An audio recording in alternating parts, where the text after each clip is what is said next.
కొంతమంది ఉంటారు చూడండి, మీరు మారతారు అనుకుని ట్రై చేస్తుంటారు, వాళ్ళు మారరు, కౌంటర్ చేస్తుంటారు. మళ్ళీ ఇలా చేశాను కదా అనగానే, నువ్వు అలా చేసావా, నేను ఇలా చేయలేదా అంటాడు, నేను ఇంకోలా చేయలేదా అంటాడు, నువ్వు అది చేయలేదా ఇది అంటే ఏదో రకంగా రెచ్చగొట్టి గొడవ పెద్ద చేస్తారు తప్ప వీళ్ళు ఈ బ్యాచ్ నిజంగా మారే మనసు కాదు అది. అందుకే అలాంటి వాళ్ళతో మాట్లాడడం కంటే ఏది బెటర్, మిద్దె మీద ఒక మూలన నివసించుట మేలు అన్నాడు. అది మగాళ్ళైనా ఆడాళ్ళైనా సరే అప్లై చేసుకోండి. జగడగుండోళ్ళు మగాళ్ళు ఆడవాళ్ళు ఇద్దరులోనే ఉంటారు. వాళ్ళు జగడగుండోళ్ళు, ఓన్లీ ఆడవాళ్లే జగడగుండోళ్ళు అనుకోకండి, మగాళ్ళలో కూడా ఎవరుంటారు, జగడగుండోళ్ళు ఉంటారు. ఈ జగడగుండోళ్ళతో నివసించి గొడవ పెట్టుకుని, అరే నువ్వు అలాగరా నువ్వు ఇలాగరా గొడవ పెంచుకుని పెద్ద చేసుకునే కంటే కూడా మౌనంగా మిద్దెక్కిపోయి పిడకలు కూడా పక్కన పురుగులతో కొట్టించుకున్నా పర్లేదు, దోమలతో కరిపించుకున్నా పర్లేదు, చక్కగా అలా పడుకుని ఆ ఉడుకులో ఆ గుబురులో ఉన్న ఏం తప్పు లేదంట.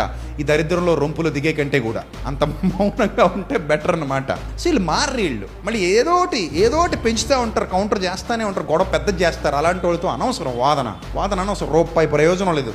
దానికంటే బెటర్ మీరు గదిలోకి వెళ్ళి ప్రార్థన చేసుకోండి, మంచిది. అర్థమైందా? మనశ్శాంతి అయినా ఉంటుంది, రైట్?